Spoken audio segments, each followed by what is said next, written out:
Donald Trump is going on the offensive today. He's calling for a do-over of the Iowa caucuses. He tweeted, either a new election should take place or Cruz results nullified. Trump says Ted Cruz committed fraud by sending out a misleading last-minute mailer telling voters they're being graded on whether they vote. And that is not all. Trump is now saying he probably won Iowa. Will you file a formal complaint? You said that everybody is, but have you or will you?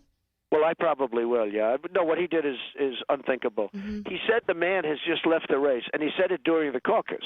Right. So, and then when the clarification, when a statement was put out by Ben Carson saying it's untrue, they got the statement and they didn't put it out. A lot of people didn't think I should even go to Iowa, and I came in probably first, if you think about it. Well, earlier Trump tweeted that Ted Cruz illegally stole the Iowa caucus. He has since deleted that tweet, taking the word illegal out of it. Katrina Pierson is the national spokesperson for the Trump campaign. Why is he walking back on his call for a new caucus in Iowa? Well, I think Mr. Trump was really looking at the concerns that came out by the Secretary of State questioning the validity of a campaign piece that Senator Cruz sent out. Also hearing about what happened with Dr. Carson in the caucuses, which was very unfair.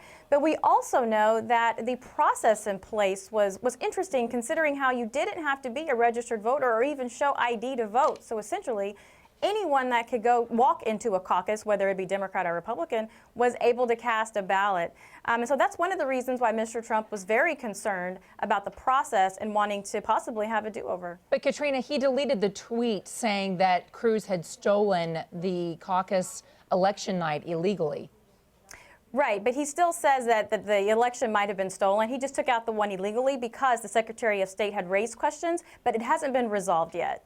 But he's still calling for the results to be nullified. Is there any kind of a legal precedent here? And have you spoken to anybody at the RNC about it?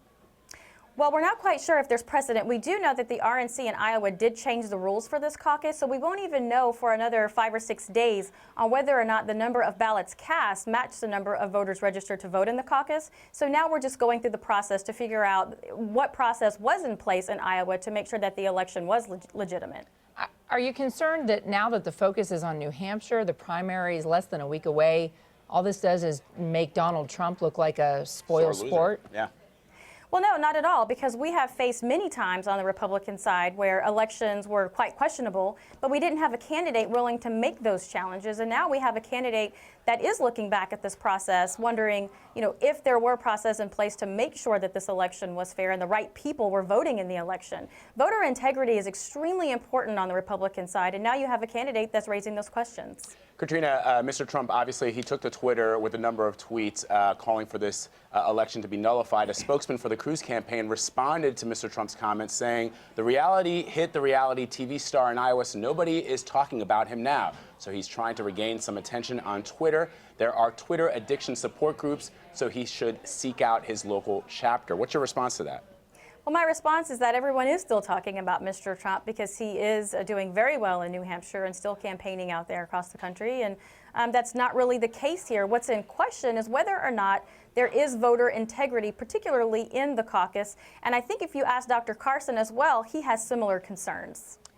Ted Cruz's campaign has apologized to Ben Carson for what happened there, the misinterpretation of a CNN banner talking about Carson going home to Florida, not going directly to New Hampshire or South Carolina. And the Cruz campaign had interpreted that to mean that he was suspending his campaign, went out to the voters in Iowa. I can see why that would cause some concern for Ben Carson. Why does that cause concern for Donald Trump? Well, I think it's the bigger picture. This wasn't just an email that they sent out or that their surrogates were pushing at the caucus in front of Dr. Carson's wife, but even phone calls that were made prior to that night. A lot of voters were concerned that the Cruz campaign was calling them about Dr. Carson, trying to get them not to vote for Dr. Carson, but to vote for Cruz. So there's just a lot of things, or as Dr. Carson would put it, dirty tricks that the Cruz campaign has done. And I think a lot of that does reflect onto the other candidates, even affecting Marco Rubio at some point. So I think there is a question and a cause for concern, and to take a pause to look at that process to see if, in fact, there was anything that might be construed as either illegitimate or dirty tricks, for that matter, to use the words of Dr. Carson. But Katrina, could it come down to just the fact that Ted Cruz was much more organized in Iowa? He had a better ground game. Right. Donald Trump chose to skip the last debate. Perhaps that turned some of the voters off in Iowa. Could that be a fundamental problem there within the campaign itself? Well, it could have been an issue as far as the number of votes that turned out, but not an issue for the campaign itself. Mr. Trump spent, not as much as any of them, and possibly outspent 20-1 by some campaigns in Iowa. He wasn't expected to place in the top 10 until the last few months, when we realized that he was doing a lot more. He spent just a little over $500,000 on data, where someone like Senator Cruz spent $3 to $4 million.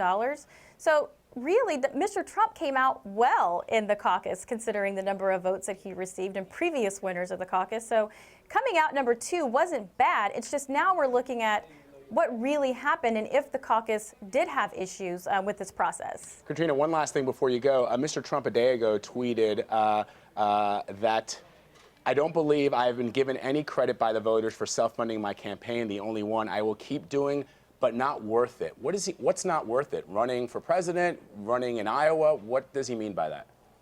Well, what he means specifically is he's pointed out that a lot of these politicians are bought and paid for. They'll go out there, they'll campaign and say whatever they want. They'll get elected and then not follow through.